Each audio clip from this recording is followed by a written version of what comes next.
وسهلا. شو اسمك؟ ميلاف. ميلاف من الرياض انت ولا من وين؟ لا، من اليمن. ونعم والله. تحبين الهلال؟ أكيد. مرة. متى بدأت علاقتك في الهلال؟ من كم سنة تتذكرين؟ لا، عشان مرة من زمان. اوه من زمان. إيه. اوه من اللاعبين اللي تحبينهم في الهلال؟ روبن نيفز وسفتش وسالم. يا سلام. ثيو. وثيو. يا شاء الله عندك كثير لعيبة تقدرينهم. لسه كثير بس ما قلته. تدرسين في اي صف؟ خامس. ما شاء الله عليك. طيب وش تتوقعين اليوم مباراة الهلال والفتح؟ إن شاء الله الهلال يفوز بثلاثية. ثلاثية؟ إيه. صراحة ثقافتك الكروية كم تعطينها من 10؟ 9. 9؟ إيه. والله كويس. 9 ترى كثير. إيه. طيب في المدرسة تسولفون على الكورة ولا بس سوالف عادية حقت بنات؟ شوي شوي نسولف على الكورة، مو مرة. شوي. اوكي.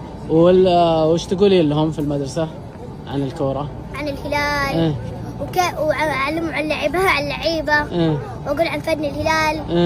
وعن المباراة كم النتائج لما يلعبون. إذا خلصت المباراة. ما شاء الله عليك. وتوقع شو اسمه، شفت الهلال في كأس العالم في أمريكا؟ لا، أشوفها بالتلفزيون. في الإعادة يعني ولا تشوفينها على الهواء؟ لا، على الهواء. تسهرين؟ اوه عشان أنا وأبويا. أبوك يخليك عادي تسهرين عشان تشوفين الهلال صح؟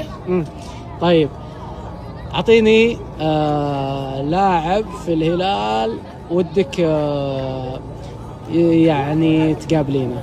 لاعب اللي ودي أقابله أكثر شيء سفت. لأنه هو أكثر لاعب أحبه. يو مرة فنان.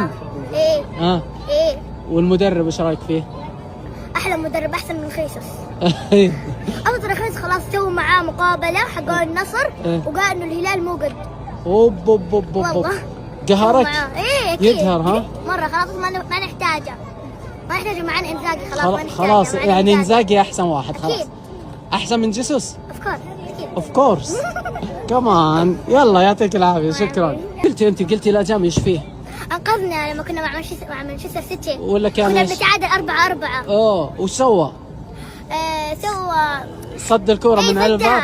لما كان بونو راح. هو صدها وفوزنا. بالله.